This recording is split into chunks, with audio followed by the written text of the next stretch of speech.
जय Hind and hello guys, स्वागत है आपका आपके अपने YouTube चैनल ज्ञानदेह होस्ट में। और इस वीडियो में मैं आपको बताने वाला हूं Chandigarh police department IT constable भर्ती 2024 ऑनलाइन फॉर्म के बारे में कि कैसे आपको इस नई भर्ती का फॉर्म फिलअप करना है। तो आप इस वीडियो को देखते रहिए, यहाँ पर आपको स्टेप बाय स्टेप पूरी जानकारी दी जाएगी जिससे कि आप इस फॉर्म को बिना किसी मिस्टेक के भर पाएंगे। तो चलिए शुरू करते हैं गाइज। यहाँ पर अभी जो वीडियो में देख सकते हैं आपका ऑफिशियल नोटिफिकेशन है। अगर आपने अभी तक ये नहीं जाना कि कौन लोग इसमें एलिजिबल है तो पहले थोड़ा शॉर्ट में जान ले और फिर इसी वीडियो के अंदर आप आगे जान लीजिएगा कि कैसे आपको फॉर्म को भरना है। तो वीडियो के डिस्क्रिप्शन में मैंने आपको हमारी वेबसाइट का लिंक दिया है। लिंक आप जैसे ही ओपन करेंगे आपके सामने यहाँ पर इस भर्ती की जानकारी आएगी, जहाँ पर जानने को मिलेगा कि इसमें 144 पोस्ट निकाली है जिसके फॉर्म आप 13 फरवरी 2024 तक भर पाएंगे। एंड आप यहाँ पर इंपोर्टेंट लिंक के सेक्शन में आकर के ऑफिशियल नोटिफिकेशन PDF को ओपन करके जान सकते हैं आपकी पूरी जानकारी इस ऑफिशियल नोटिफिकेशन से। सैलरी भी आपको यहाँ पर दी गई है। फिर कैटेगरी वाइज वैकेंसी आप देख सकते हैं, कैटेगरी वाइज एज लिमिट देख सकते हैं। इसके अलावा अप्लाई करने के लिए क्या क्वालिफिकेशन चाहिए वो भी आप यहाँ पर देख सकते हैं। तो आपको बोला है कि बैचलर डिग्री मिनिमम 3 ईयर या फिर मास्टर डिग्री मिनिमम 2 ईयर। और कौन सी डिग्री मांगी है वो आप देख सकते हैं, कंप्यूटर साइंस, इलेक्ट्रॉनिक्स या फिर इंस्ट्रूमेंटेशन में या फिर कम्युनिकेशन में या फिर IT में या फिर कंप्यूटर एप्लीकेशन में या फिर डाटा साइंस में या फिर computer science and allied fields में। तो अगर आपने इनमें से किसी भी डिसिप्लिन में अपनी क्वालिफिकेशन की है तो आप इसमें अप्लाई कर पाएंगे।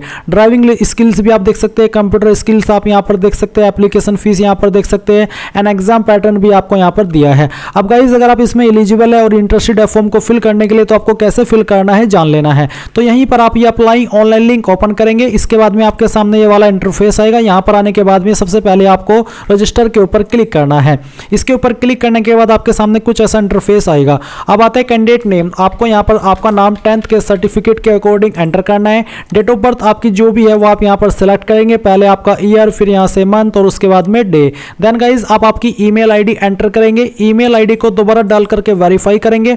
अपना मोबाइल नंबर एंटर करेंगे जो कि आप रजिस्टर करना चाहते हैं। एंड देन इन सभी जानकारी को चेक करने के बाद सबमिट एंड सेंड OTP इसके ऊपर क्लिक करेंगे। इसके बाद में यहाँ पर आपके सामने OTP वेरिफिकेशन का पेज आया है और साथ ही आपके नंबर पर OTP सेंड किया गया होगा। वो OTP आप यहाँ पर डालिए और वैलिडेट इसके ऊपर क्लिक कीजिए। नाउ गाइज आपके सामने ये वाला इंटरफेस आएगा। साथ ही साथ आपको आपकी ईमेल ID के ऊपर एक ईमेल सेंड की गई है। उस ईमेल में आपको एक लिंक दिया है। आपको आपकी ईमेल ओपन करनी है और उसमें जो लिंक दिया है वो आपको ओपन करना है। जैसे ही आप उसको ओपन करेंगे तो आपकी ईमेल वेरीफाई कर ली जाएगी एंड उसके बाद में फिर आपको मैसेज के माध्यम से आपकी लॉगिन ID और पासवर्ड सेंड किया जाएगा। देन आप यहाँ पर लॉगिन के ऊपर क्लिक कीजिए एंड जो आपको लॉगिन ID मिली है मैसेज के माध्यम से, ईमेल के माध्यम से, वो आप यहाँ पर डालिए। जो पासवर्ड मिला है वो आप यहाँ पर डालिए और लॉगिन के ऊपर क्लिक कीजिए। लॉगिन पर क्लिक करने के बाद आपके सामने ये वाला इंटरफेस आएगा। अभी आपको यहाँ पर कंप्लीट योर फॉर्म इसके ऊपर क्लिक करना है। इसके ऊपर क्लिक करने के बाद यहाँ पर आप आपकी बाकी की इंफॉर्मेशन फिल करेंगे। जैसे कि यहाँ पर आती है कैटेगरी, तो जो भी आपकी कैटेगरी है जैसे कि EWS, जनरल,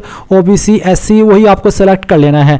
अगर आप जनरल है तो जनरल, OBC है तो OBC, SC है तो SC। यहाँ पर ST के लिए कोई सीट नहीं है इसलिए वो जनरल के अंदर अप्लाई करेंगे। तो चलिए मैं यहाँ पर जनरल कैटेगरी सेलेक्ट कर लेता हूँ। अगर मैं यहाँ पर OBC सेलेक्ट करता हूँ तो कोई अतिरिक्त ऑप्शन नहीं आ रहा है, तो चलिए मैं जनरली सेलेक्ट करता हूँ। इसके बाद आता है फादर नेम। तो आपको आपका फादर नेम एंटर करना है 10th के सर्टिफिकेट के अकॉर्डिंग। फिर आपकी मदर्स का नेम एंटर करना है। जेंडर आपका क्या है, फीमेल या मेल, वो आपको सेलेक्ट कर लेना है। Are you citizen of India, तो आप यहाँ पर यस कर देंगे कि हाँ भारत के निवासी है। मैरिटल स्टेटस में आपको बताना है मैरिड हो या फिर सिंगल हो। एंड उसके बाद में यहाँ पर गाइज अगला सवाल है कि क्या आप एक्स सर्विसमैन है। अगर आप है तो आपको यहाँ पर बताना है कि एक्स सर्विसमैन सेल्फ या फिर एक्स सर्विसमैन स्पाउस, यानी कि जो एक्स सर्विसमैन है आप उनकी पत्नी है तो आप यहाँ पर ये वाला सेलेक्ट करेंगे। अगर आप खुद एक्स सर्विसमैन है तो आप यहाँ पर एक्स सर्विसमैन सेल्फ सेलेक्ट करेंगे। अगर आप नहीं है तो आप नो के ऊपर क्लिक करेंगे। फिर आता है आर यू डिपार्टमेंटल कैंडिडेट। अगर आप डिपार्टमेंटल कैंडिडेट है तो यस, नहीं तो आप नो करेंगे। इसके बाद है are you ward of Chandigarh police personnel, क्या आप चंडीगढ़ पुलिस पर्सनल से बिलोंग करते हैं। सर्व करे तो सर, रिटायर्ड तो रिटायर्ड, डाइड इन सर्विस तो वो, नहीं तो आप नो करेंगे अगर आप नहीं करते हैं। प्रूफ ऑफ आइडेंटिटी, आपको यहाँ पर कोई एक ID सेलेक्ट कर लेनी है। जो भी ID आपने सेलेक्ट किया फिर उसका नंबर आपको यहाँ पर एंटर करना है। Do you have NCC certificate, अगर आपके पास NCC सर्टिफिकेट है तो बताइए A है, B है या फिर C है। अगर कोई भी नहीं है तो आप नो करेंगे। फिर आता है are you serving home guard volunteer, अगर आप होमगार्ड वॉलंटियर के रूप में सर्व कर रहे हैं तो आपको बताना है serving for less than 2 year, जो भी है वो आप यहाँ बता दीजिएगा, नहीं तो आप नो करेंगे। अगला सवाल है कि are you resident of notified hill area, यानी कि जो हिल एरिया ऐसा है क्या आप उनसे बिलोंग करते हैं। अगर हाँ तो यस, नहीं तो आपको नो करना है। इसके बाद आता है visible identification mark on the body, आपकी बॉडी के ऊपर निशान जिससे आपकी बॉडी की पहचान होती है। तो जहां पर भी आपकी बॉडी के ऊपर निशान है उस मार्क के बारे में आप लिख देंगे। अगर आपकी बॉडी के ऊपर कोई मार्क नहीं है तो आप नो मार्क लिख दीजिएगा। फिर आप नेक्स्ट के ऊपर क्लिक करेंगे। नेक्स्ट के ऊपर क्लिक करने के बाद में आपके सामने एजुकेशनल क्वालिफिकेशन का सेक्शन आता है। तो यहाँ पर सबसे पहले आपको 10th की जानकारी देनी है। 10th आपने किस साल के अंदर पास कर ली थी वो साल आपको यहाँ पर एंटर करना है। ये एंटर करने के बाद में आपको बताना है कि किस बोर्ड के द्वारा आपने पास किया, उसका नाम आप यहाँ पर लिखेंगे। जो भी बोर्ड है वो लिख दीजिएगा। फिर मार्क्स ऑब्टेन्ड या फिर सीजीपीए या फिर ग्रेड आपकी कितनी थी। जैसे कि यहाँ पर मुझे जो नंबर आए थे वो मैं एंटर कर रहा हूँ। तो मैं यहाँ से ये नंबर एंटर करता हूँ। ये हमने एंटर किए। फिर आता है मैक्सिमम मार्क्स। तो मैक्सिमम मार्क्स क्या थे वो आपको यहाँ पर डालना है। एंड गाइज इसके बाद में आप यहाँ पर जो आपकी 12वीं की इन्फॉर्मेशन है वो एंटर करेंगे। सेम वे में बताइए कि किस साल के अंदर आपने 12वीं पास की है, किस बोर्ड के द्वारा पास किया, वो बोर्ड का नाम आप लिखेंगे। कितने नंबर आपको आए थे वो आप यहाँ पर डाल दीजिए और कितने में से आए थे वो आप यहाँ पर डाल दीजिएगा मैक्सिमम मार्क्स में। फिर आती है ग्रेजुएशन की जानकारी। तो आपके पास कौन सी क्वालिफिकेशन है इनमें से जो कि यहाँ पर मेंशन की गई है, या फिर जो भी क्वालिफिकेशन आपके पास है वो आप यहाँ पर लिखेंगे। और एक बार नोटिफिकेशन जरूर चेक कर लीजिएगा कि कौन कौन सी क्वालिफिकेशन से आप इसमें अप्लाई करने के लिए एलिजिबल हो सकते हैं। तो आप यहाँ पर वही क्वालिफिकेशन उनमें से आपके पास जो है वो एंटर कर दीजिएगा। तो चलिए मैं यहाँ पर ये एंटर करता हूँ। अब आता है आपका ईयर की कौन से ईयर के अंदर आपने इसको पास कर लिया था वो आप यहाँ पर लिखेंगे। एंड देन फिर यहाँ पर गाइज आपको आपके बोर्ड का नाम देना है या फिर आपकी यूनिवर्सिटी का नाम देना है। तो जहाँ से भी आपने आपकी क्वालिफिकेशन की है उसका नाम आपको दे देना है। इसके बाद में कितने नंबर आपको आए थे, मैं एग्जाम्पल के लिए नंबर आपको फिल करके दिखा रहा हूँ। आप आपके रियल नंबर यहाँ पर डालेंगे सभी ईयर के मिला करके। एंड फिर कितने में से आपको ये नंबर आए थे वो आप यहाँ पर डाल देंगे। अब आती है पीजी डिग्री या फिर उसके बराबर की जानकारी। तो अगर आपने पीजी डिग्री किया है उसकी जानकारी भी आप सेम वे में भर दीजिएगा। कोई अन्य क्वालिफिकेशन है उसकी जानकारी आप भर सकते हैं, नहीं तो आप खाली छोड़ दीजिए। फिर आता है medium of exam, you will be given question booklet in this language only, यानी कि आपको बताना कि किस लैंग्वेज में आप पेपर देना चाहते हैं, इंग्लिश, हिंदी, पंजाबी, जो भी लैंग्वेज आप सिलेक्ट करेंगे फिर उसी लैंग्वेज में आपको आपका क्वेश्चन बुकलेट दिया जाएगा और ये बाद में चेंज नहीं हो पाएगा। ड्राइविंग लाइसेंस नंबर, तो आपका जो डीएल नंबर है वो आप यहाँ पर एंटर कीजिए। एंड नोटिफिकेशन एक बार फिर चेक कीजिए, आपको ड्राइविंग स्किल के बारे में जानकारी मांगी गई है आपसे। इसके बाद में do you possess educational and other qualification as per requirement notice, यानी कि आपको कहा है कि क्या आपके पास वो शैक्षणिक योग्यता या फिर अन्य योग्यता है जो कि अप्लाई करने के लिए चाहिए। तो आप यहाँ पर यस कर दीजिए। फिर आप नेक्स्ट के ऊपर क्लिक करेंगे। नाउ गाइज आपके सामने यहाँ पर अदर इन्फॉर्मेशन में आपका एड्रेस आया है, कोरस्पोंडेंस एड्रेस जिसको आप प्रेजेंट एड्रेस कहते हैं। तो आप यहाँ पर आपका प्रेजेंट एड्रेस फिल करेंगे। फिर आपकी जो भी स्टेट है वो आपको सिलेक्ट कर लेनी है। डिस्ट्रिक्ट आपकी कौन सी है वो डिस्ट्रिक्ट आप सिलेक्ट कर लेंगे।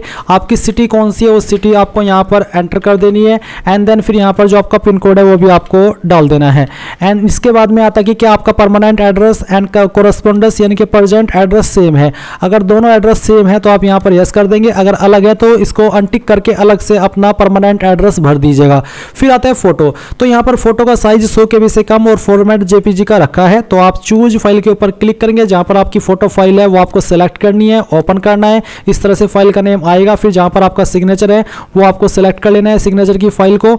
एंड देन फिर यहाँ से आपको ओपन करना है और इसके बाद में आप यहाँ पर नेक्स्ट के ऊपर क्लिक करेंगे। अब यहाँ पर आपके सामने क्रिमिनल केस डिटेल मांगी है। तो any criminal case registered against you, अगर आपके ऊपर कोई दर्ज हुआ है तो आपको यस करना है, नहीं तो आप नो करेंगे। इसके बाद में have you ever been convicted by criminal court, अगर आपको क्रिमिनल कोर्ट के द्वारा किसी केस में दोषी ठहरा गया है तो आपको यस करें, नहीं तो आपको नो करना है। एंड देन नेक्स्ट के ऊपर क्लिक करेंगे। नेक्स्ट के ऊपर क्लिक करने के बाद आपके सामने आपने जो भी जानकारी शुरू से लेकर के अभी तक भरी है उसका प्रीव्यू आ चुका है। एक एक करके सभी जानकारी चेक कर ले। जब आपको लगे कि सभी जानकारी सही है तो आपको यहाँ पर आई एग्री में यस करना है। एंड देन फिर आपको आई एग्री एंड कंफर्म इसके ऊपर क्लिक करके यहाँ से ओके कर देना है। ओके करने के बाद में यहाँ पर जो आपका एप्लीकेशन फॉर्म है वो सबमिट हो जाएगा।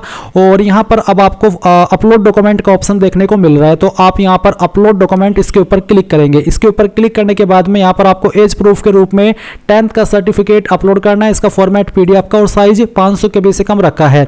तो चूज फाइल के ऊपर क्लिक करें। जहां पर भी आपका 10th का सर्टिफिकेट है वो आपको अपलोड करना है। पीडीएफ के रूप में कन्वर्ट करके आप इसको अपलोड कीजिएगा। अब आप अपलोड के ऊपर क्लिक कीजिए, आपका डॉक्यूमेंट यहाँ पर अपलोड हो जाएगा। फिर यहाँ पर आपको बोला है कि आप ग्रेजुएशन या फिर पोस्ट ग्रेजुएशन का सर्टिफिकेट अपलोड करेंगे। तो अगर आपके एक से ज़्यादा सर्टिफिकेट है तो आप उनको यहाँ पर एक पीडीएफ के रूप में कन्वर्ट कर लीजिएगा, यानी कि सभी इमेज को एक पीडीएफ के रूप में बना लीजिएगा।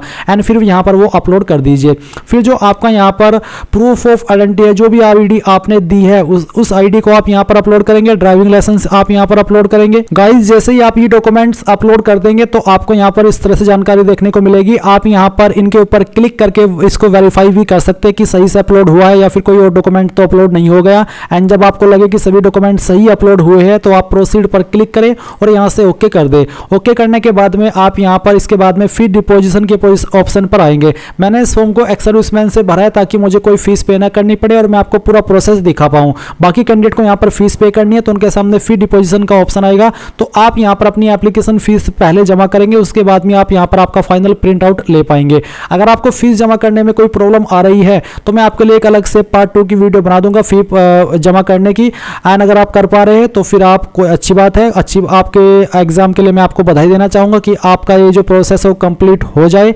एंड कमेंट के माध्यम से बता दीजिएगा कि कोई भी अगर आपको प्रॉब्लम आती है तो मैं कोशिश करूंगा कि इसका आंसर जितना जल्दी हो सके आपको दे पाऊं।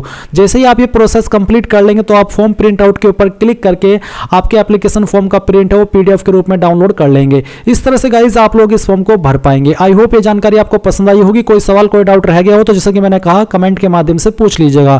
Thanks for watching. जय हिंद।